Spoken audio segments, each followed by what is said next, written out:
नमस्कार मंडळी, खूप खूप स्वागत आहे तुमचं नवीन एका ब्लॉगमध्ये. आणि आय होप तुम्ही सगळे स्वस्त असाल आणि आनंदी असाल. जिथे कुठे असाल तिथे खूप छान असाल. सो आजचा व्हिडिओ यासाठी आहे की तुम्हाला माहिती आहे मी गेल्या काही ब्लॉग्सपासून तुमच्यावर माझी जी एक हॅबिटची जर्नी आहे, डेली हॅबिटची जर्नी आहे ती मी शेअर करते आहे. सो मी काही हॅबिट्स सुरू केल्या होत्या आणि त्याच मला तुमच्याबरोबर शेअर करायच्या आहेत, कारण त्याचे बेनिफिट्स मला खूप छान पद्धतीने रिसीव्ह झाले आहेत. म्हणजे माझ्या लाईफमध्ये खूप छान चेंजेस आले आहेत. आणि म्हणूनच मला थोडंसं इनर रिफ्लेक्शन जे म्हणतो आपण, ते जेव्हा जेव्हा होतं तेव्हा तेव्हा मला स्वतःहून एक खूप आनंद असतो मनामध्ये आणि तो नेहमीच शेअर करावासा वाटतो. आणि येस, ऑफकोर्स आपल्याबरोबर जी काही पॉझिटिव्ह एनर्जी असते ती आपण आपल्यापर्यंत ठेवायची नसते. हा लॉ ऑफ अट्रॅक्शनचा एक बेसिक नियम आहे. जितक्या चांगल्या गोष्टी तुम्ही शेअर कराल तितक्या चांगल्या गोष्टी तुमच्यावर होतील.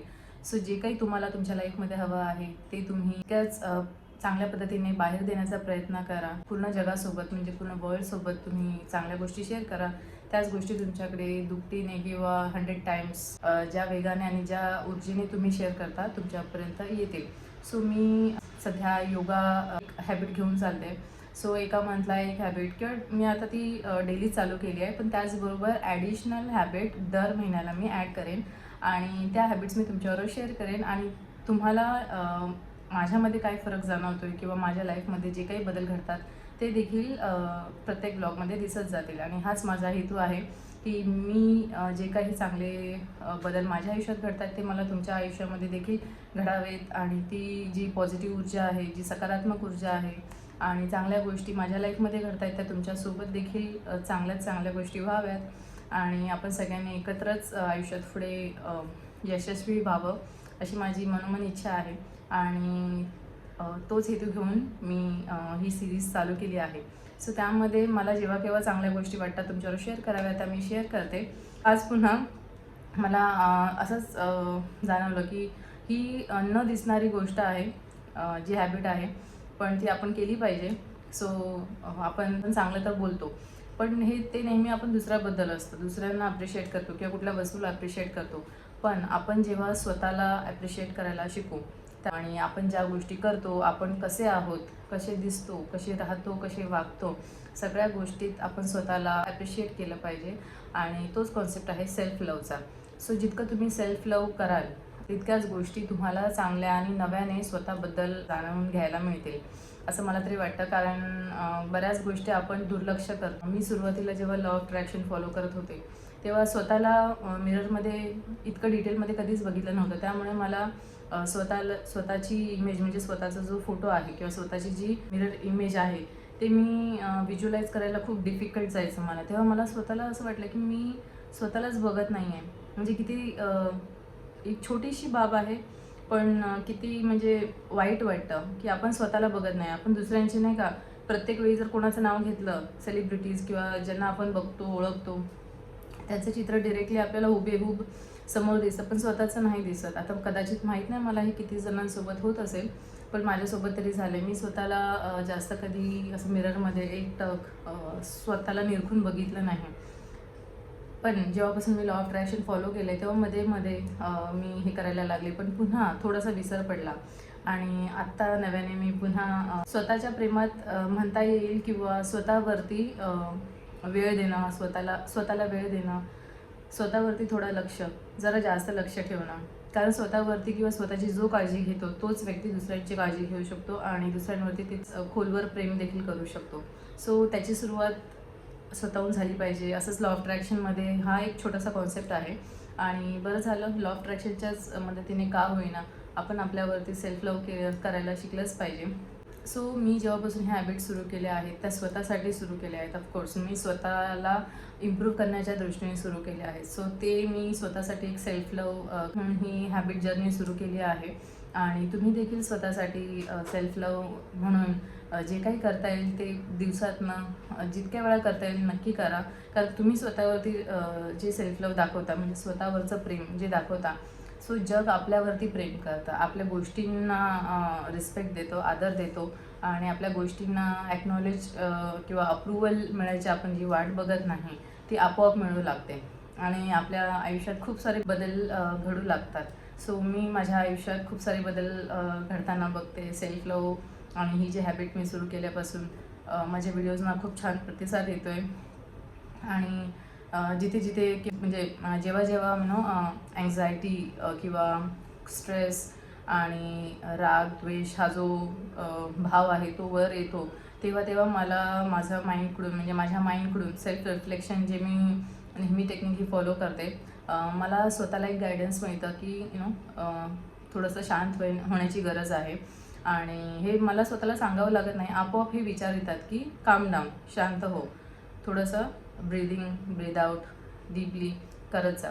आणि अचानक हे जे आहेत ना सेल्फ टॉक स्वतःला म्हणजे मी सांगते, स्वतःला मी डायरेक्ट करते की असं कर, शांत हो, तू रागवली आहेस किंवा ह्या पद्धतीच्या गोष्टी होऊ लागतात आणि मला दुसऱ्याने सांगायची गरज लागत नाही.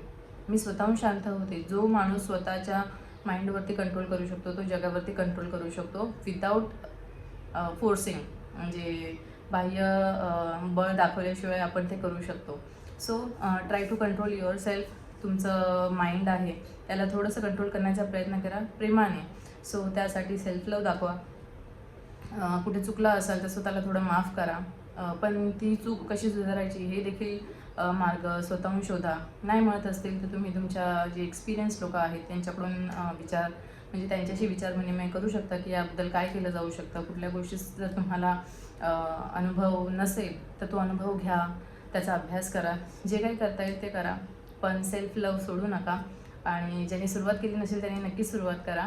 आणि त्याचंच हे उदाहरण आहे, हे गिफ्ट आहे, व्हॅलेंटाईन गिफ्ट. सो हे न मागता मिळालेलं आहे आणि न मागता तुम्हीही द्या. आणि त्या इन रिटर्न काही एक्सपेक्ट करू नका, हे खूप महत्त्वाचं आहे. कारण जेव्हा एक्सपेक्टेशन्स वाढतात तिथेच ते तुटण्याचे देखील म्हणजे एक्सपेक्टेशन्स आणि भावना दुखावण्याचे गोष्टी सुरू होतात. सो बेटर तुम्ही मनापासून करा. नाही जमत आहे करायला तर करू नका. ऑफकोर्स कोणाच्या वाईटात देखील जायचंच नाही आहे, पण जेव्हा केव्हा वाटेल तेव्हा चांगलंच करा. आणि स्वतःपासून सुरुवात करा कुठल्याही गोष्टीची, कारण तुमच्यामध्येच युनिवर्स आहे. तुम्हाला तुमचा पाठिंबा असेल. जेव्हा आपल्याला जगात कोणाचा पाठिंबा नसतो, इवन घरातल्यांचा देखील नसतो, तेव्हा आपण स्वतःसाठी असतो. आपली सावली देखील साथ सोडते म्हणतात, पण आपण आपली स्वतःची साथ कधीच सोडत नाही. सो स्वतःसाठी जगायला शिका, स्वतःवरती प्रेम करा. सगळ्या गोष्टींची सुरुवात स्वतःपासून करा, पण ऑफकोर्स ती एक्सटेंड करायची आहे, ती दुसऱ्यांबरोबर शेअर देखील करायची आहे. सो तिथे कंजूसपणा करू नका आणि भरपूर स्वतःवरती प्रेम करा. आणि तसंच प्रेम भरपूर सगळ्यांना देखील द्या, शेअर करा. ज्या काही चांगल्या गोष्टी घडू शकतात स्वतःसोबत त्या दुसऱ्यांना द्या, त्याच रिटर्न तुमच्यावर येतील आणि हे पूर्ण सर्कल चालू राहतं. आज मला एवढं शेअर करायचं होतं, छोटंसं थॉट होता, पण येस तुमच्यावर शेअर करायचं वाटलं म्हणून मी शेअर केला. आय होप तुम्हाला आवडलं असेल. नक्की कमेंट करून सांगा तुम्हाला कसा वाटला. आणि माझे डेली ब्लॉगचे व्हिडिओ नक्कीच बघा आणि योगा करत राहा, फिट राहा. जी काही एक्सरसाइजची फॉर्म तुम्ही करू शकता ते करा. मी यापुढे काही ब्लॉग्समध्ये तुमच्याबरोबर बऱ्याच गोष्टी शेअर करणार आहे योगा रिलेटेड. सो योगामध्ये फक्त फिजिकल एक्सरसाइज जे आहे आपण करतो, सूर्यनमस्कार आणि सिटअप्स आणि वेगवेगळ्या फॉर्म्स जे आहेत, वेगवेगळ्या आसनास जे करतो, त्याच्या व्यतिरिक्त देखील मला तुमच्याबरोबर बऱ्याच गोष्टी शेअर करायच्या आहेत. त्यामध्ये मी तुमच्याबरोबर शेअर करणार आहे काही मुद्राज रिलेटेड वर्कशॉप देखील आता मी अटेंड करते आहे. सो मला जे काही नॉलेज त्याबद्दल जो काही अनुभव मला मिळेल मी स्वतः करून, आणि तोच मला तुमच्याबरोबर शेअर करायचा आहे. सो पुढच्या काही ब्लॉग्समध्ये ते देखील तुमच्याबरोबर शेअर करेन. सो कीप डुईंग योगा केलात तर तुम्हाला त्याचा बेनिफिट देखील मिळेल. आणि हो, पुढच्या ब्लॉगमध्ये म्हणजे आता हा ब्लॉग खूप मोठा होईल. सो मी आता हे जी एक्सरसाइज आणि माझी डेली रिच्युअल चालू केलं आहे त्याचा मला इतका फायदा होतो आहे की मी तुम्हाला काय सांगू. त्याचबरोबर म्हणजे मला जाणवतं आहे की आपल्या मेंटली आणि फिजिकली खूप चेंजेस होतात. सो फिजिकली होतातच आहे. मला थोडंसं फ्लेक्झिबल वाटतं आहे. मला बॅक पेन जो व्हायचा तो कमी झाला आहे. आणि म्हणजे पटकन उठणं आणि बसणं हे थोडंसं कठीण होत होतं, पण आता खूप म्हणतात ना, मला वेळ लागत नाही, काही दुखत नाही, काही म्हणजे पटकन पेन होतो तो होत नाही. जो हेवीनेस होता तो कमी झाला आहे. वेट मी चेक नाही केले, कारण वेट लॉस हा माझा लास्ट गोल आहे. सुरुवातीला मला फ्लेक्झिबल, आतून इंटरनली हील व्हायचं आहे, इंटरनली मला स्ट्रॉंग व्हायचं आहे, स्टॅमिना बिल्डअप करायचा आहे, स्ट्रेंथ वाढवायची आहे. या सगळ्या गोष्टी माझ्यासाठी महत्त्वाच्या आहेत. आणि त्याचबरोबर दुसऱ्या गोष्टी मला जाणवतात की मला काही गोष्टी ना अशा म्हणजे आता मी विचार करते पण नंतर मी विसरून जायची, असं व्हायचं. आणि हे मी चालू केल्यापासून आता 1-1.5 महिना झाला आहे, 1.5 महिन्याच्या वर झाला आहे. मला छोट्यातली छोटी गोष्ट काल जर मी कुठे ठेवली असेल तर ती मला अचूक आठवते. मी तिथल्या तिथे शोधते आणि मला नाही मिळणार असं होतच नाही. सो हे माझ्यासाठी खूप अमेझिंग आहे. खूप म्हणजे मेमरी शार्प झाली आहे. आणि त्याचबरोबर मला रात्रीच्या मध्ये अशा खूप जाग यायची. सो फिजिकल जितकं वर्कआउट होतं आपली बॉडी थोडीशी थकते, त्यामुळे ती चांगल्या पद्धतीने रेस्ट करते. आणि ते खूप कमी झालं आहे. बरोबर 4 वाजता मला जाग येते. मला उठायचं असतं 4:30 पावणे 5 अलार्म देखील मी पावणे 5चा लावला आहे. सो बरेच काही बदल झाले आहेत. अजून मला प्रत्येक ब्लॉगमध्ये तुमच्याबरोबर मी प्रत्येक वेळी जे काही चांगले बदल माझ्यामध्ये घडत आहेत ते मला तुमच्याबरोबर शेअर करायला आवडेल. पण आत्ताचे हायलाईट म्हणजे माझी मेमरी खूप शार्प झाली आहे. कुठे गोष्टी ठेवल्या आहेत मला खूप म्हणजे पटकन आठवतं. अदरवाईज असं व्हायचं की मी पाहिजे तेव्हा मला गोष्ट ती मिळत नाही आहे, सापडत नाही, असंच व्हायचं.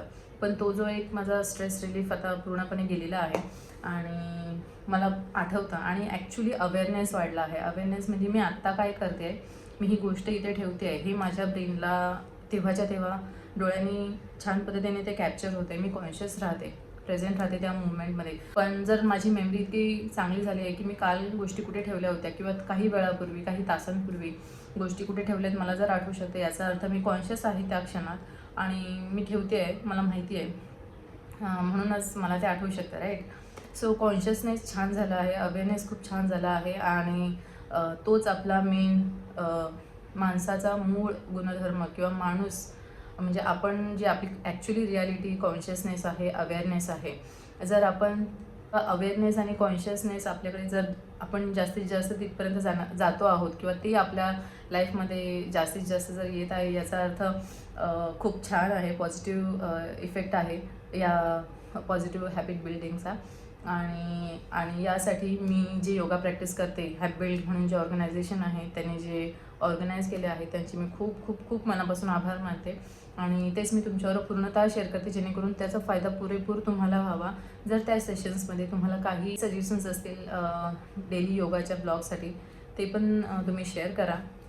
मी इम्प्रूव्ह करण्याचा प्रयत्न करेन. आणि प्लस जसं की मी तुमच्याबरोबर बोलले की आत्ता सध्या त्यांचे मुद्रा वर्कशॉप होत आहे, ते मी अटेंड केल्यावरती ज्या काही मुद्रांचे मला तुमच्याबरोबर नॉलेज शेअरिंग करता येईल ते मी सगळ्या शेअर करेन. कारण 12 मंथ्स मेंबरशिप ज्यांनी घेतली आहे त्यांच्यासाठीच तो वर्कशॉप आहे, तो सगळ्यांसाठी अवेलेबल नाही आहे.